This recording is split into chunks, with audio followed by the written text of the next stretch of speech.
This is the story about two dragons. Two dragons who came from a long lineage of other dragons.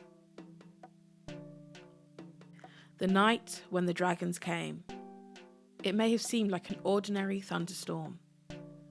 But what really happened was a battle amongst gods, amongst other beings, amongst the things that we could not see down on the earth. Dragons, fleeing the darkness of the night, barely visible, barely a shadow, barely perceivable by those who could not see or feel. There had been a time when we could see dragons. There had been a time where we could feel them, touch them, know them. But those days were long gone. And now, all that was left was that image drawn in ancient books, assumed to be nothing more than the imagination of some creative artist or visionary.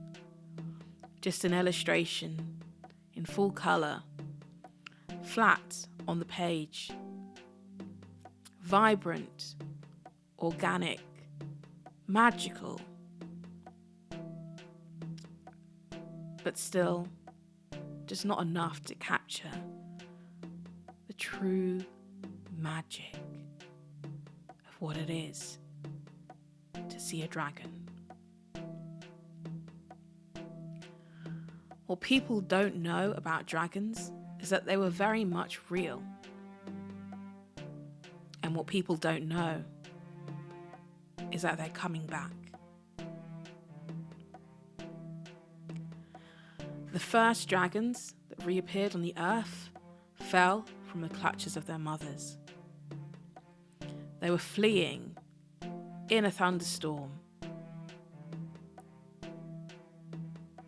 No one knows why. A small egg rolled down, down, down. It had dropped from the sky and landed outside the walls of a beautiful castle. And another small egg dropped slightly further down and continued to roll further until it landed through some bushes at the foot of a lake.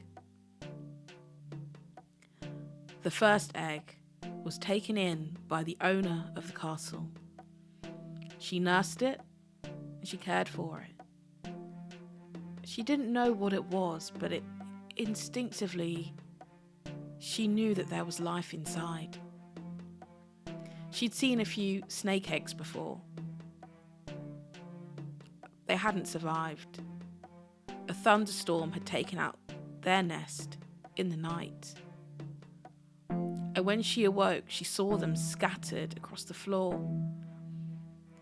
Her vain attempts to save them did nothing for them, and she later found that they'd been eaten by a crab. The second egg was found by a workman. He worked the land, he crafted tools, high-quality tools, sharp, made of fine metals. He too did not know what the egg was, but he took it in all the same. He figured that maybe he could use it on a project, but actually, what he really liked was how it looked, the shell, the texture. It was beautiful, better than anything he could have crafted by hand.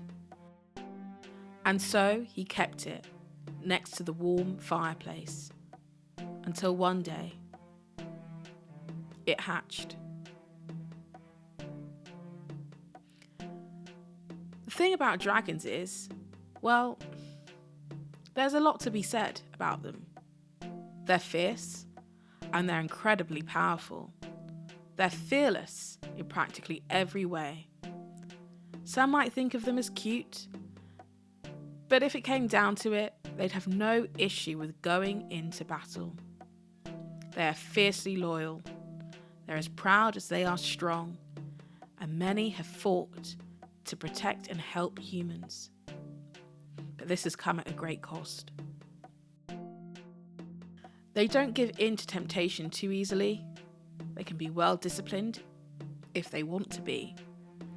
But if you allow them to become unruly, well, on your head be it. You see, each dragon is very uniquely attached to its owner. And when I say owner, it's hard to know exactly who owns who, because the truth is that there's not a human in the world who can match the strength of even the sweetest, tiniest dragon. And there's certainly not a whole fleet of humans who could stand against some of the greatest that ever lived. So what do you think? What do you think about dragons?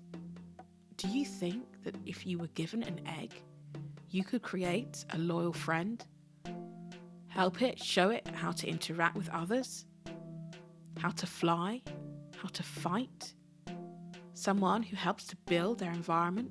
If you were given your own egg, what would you do?